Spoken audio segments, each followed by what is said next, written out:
مسئلہ جو شریعت کی وجہ سے آپ کو پیش آیا ہو اس سے تو بالکل نہ گھبرایا کریں، اللہ آپ کے لیے ضرور راستہ نکالے گا۔ وہاں پھر کیا ہوا؟ اللہ تعالیٰ نے فرمایا موسیٰ علیہ السلام کی طرف ہم نے وحی کی، فرمایا کہ انضرب بعصاک البحر، اے موسیٰ ہاتھ میں کیا ہے؟ ڈنڈا، فرمایا اس کو سمندر میں ماریں، بحیرہ قلزم میں ماریں یا بحیرہ احمر میں اس ڈنڈے کو پھینکے ماریں۔ موسیٰ علیہ السلام نے وہ عصا مارا، اللہ کریم نے بہترین راستہ بنا دیا۔ پھر سنیں، یقین جانیں، اس آیت کو یاد کر لیں، جب بھی کوئی مشکل آئے نا یہ موسیٰ علیہ السلام والا جملہ بولا کریں، کلا، ہرگز نہیں، ان معی ربی سیہدین، دنیا ہمیں کبھی بھی نہیں دیر سکتی، کیوں؟ کیونکہ ہمارے ساتھ ہمارا اللہ اکبر، انہوں نے بھی کہا ہمارے ساتھ ہمارا رب ہے۔ جب وہ عصا پھینکا اللہ کریم نے راستہ بنا دیا۔ اب موسیٰ علیہ السلام اپنی قوم کو لے کر، جن کی تعداد مفسرین نے 6 لاکھ لکھی ہے، اس راستے سے گزر گئے، چلتے جا رہے ہیں، پار کرتے جا رہے ہیں۔ دوسری طرف جو ہے وہ کھلی جگہ ہے جہاں پہ انہوں نے راستہ کاٹ کے جانا تھا، غلطی سے رات کے اندھیرے میں یہاں پہ پہنچ کے سمندر پہ۔ اب سمندر سے اللہ نے راستہ دیا، یہ اسی مقام پہ پہنچ رہے ہیں، پیچھے سے فرعونی آئے، انہوں نے دیکھا یہ چلے گئے ہیں تو ہمیں کیا ہوگا؟ اب فرعونیوں نے کیا کیا؟ انہوں نے بھی اس سمندر میں چھلانگیں مارنی شروع کر دی، وہ بھی ان راستوں پہ چلنے لگ گئے۔ جب وہ درمیان میں پہنچے اللہ کریم نے پانی کو چلا دیا، جتنی فرعونی فوج تھی ساری کی ساری فرعون سمیت اللہ نے غرق فرما دی۔ یہ پڑا ہے تمہارا رب، یہ جو کہتا پھرتا تھا انا ربکم الاعلی، میں سب سے بڑا رب ہوں، اور جو مر جائے وہ رب ہو سکتا؟ رب کو تو نیند بھی نہیں آتی، ہمارے رب کو تو اونگ بھی نہیں آتی۔ تو یہ اس واقعے کی طرف اشارہ ہے، فرمایا وَإِذْ فَرَقْنَا بِكُمُ الْبَحْرَ، اور اس وقت کو بنی اسرائیل تم یاد کرو جب تم پھنسے ہوئے تھے چاروں طرف سے، کہہ رہے تھے ہم تو مارے گئے، تو فَرَقْنَا بِكُمُ الْبَحْرَ، ہم نے تمہارے لیے سمندر کو پھاڑا۔ بِكُمُ الْبَحْرَ بات جو ہے وہ معیت کے لیے بھی آتا ہے، بعضوں نے یہ ترجمہ کیا ہے ہم نے تمہارے ساتھ ہی سمندر کو پھاڑا۔ مانا یہ ہے کہ جس طرح کوئی چھوٹا بچہ ہوتا ہے نا، اسے ڈر لگ رہا ہو، بڑا آدمی اسے پکڑتا ہے اور پکڑ کے وہ پورا ساتھ چلتا ہے اور کنارے پہ لگا دیتا ہے۔ اللہ تعالیٰ فرما رہے ہیں ہم بھی تمہارے ساتھ تھے اور ہم نے تمہیں پکڑ کے یوں کنارے کے ساتھ لگا دیا۔ وَإِذْ فَرَقْنَا بِكُمُ الْبَحْرَ، اور جب ہم نے پھاڑا سمندر کو تمہارے لیے، وَأَغْرَقْنَا آلَ فِرْعَوْنَ، اور ہم نے غرق کیا فرعون اور آلے فرعون کو، جتنے اس کے ماننے والے سپاہی تھے اور اس کے متبعین، اس کی پیروی کرنے والے تھے۔ وَأَنْتُمْ تَنْظُرُونَ، اور مزے کی بات یہ ہے کہ تم دوسرے کنارے پہ پہنچے ہوئے تھے، کنارے پہ کھڑے تھے اور ان سب لوگوں کا مزے سے تماشا دیکھ رہے تھے۔ وَأَنْتُمْ تَنْظُرُونَ، اس حال میں کہ تم یہ ان سب کا تماشا تم کنارے پہ بیٹھ کے دیکھ رہے تھے۔ وَإِذْ فَرَقْنَا بِكُمُ الْبَحْرَ، اور جب ہم نے پھاڑا سمندر کو، وَأَغْرَقْنَا فَأَنْجَيْنَاكُمْ، اور ہم نے تم کو نجات دی۔ یہ ہم نے کل بھی فرق بتایا تھا، نجینا اور انجینا۔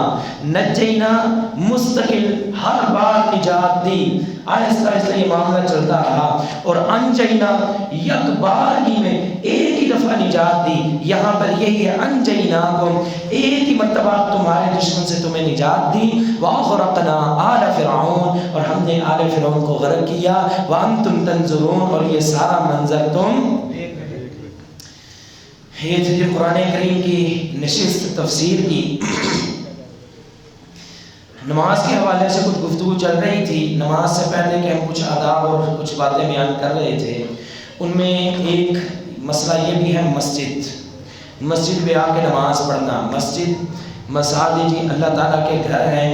حدیث میں آتا ہے کہ صحابہ کہتے ہیں نبی علیہ السلام نے ہمیں حکم دیا کہ ہم مسجدیں بنائیں محلوں میں، شہروں میں، علاقوں میں، اور یہ کہ مساجد کو صاف ستھرا رکھیں اور مساجد میں خوشبو لگائیں۔ یہ مساجد کے آداب میں سے ہے کہ مسجدوں کو صاف بھی رکھا جائے اور خوشبو بھی لگائی جائے۔ اسی طرح مسجد کی صفائی کا خیال رکھنا، حدیث میں آتا ہے کہ اس کی بڑی فضیلت ہے۔ ایک عورت جو تھی وہ مسجد کی صفائی کیا کرتی تھی، ایک دن وہ فوت ہو گئی، صحابہ نے معمولی سی عورت سمجھ کے اسے دفن کر دیا۔ نبی علیہ السلام نے کچھ دن بعد پوچھا صحابہ وہ فلاں فلاں عورت تھی جو مسجد کی صفائی کرتی تھی کہاں ہے؟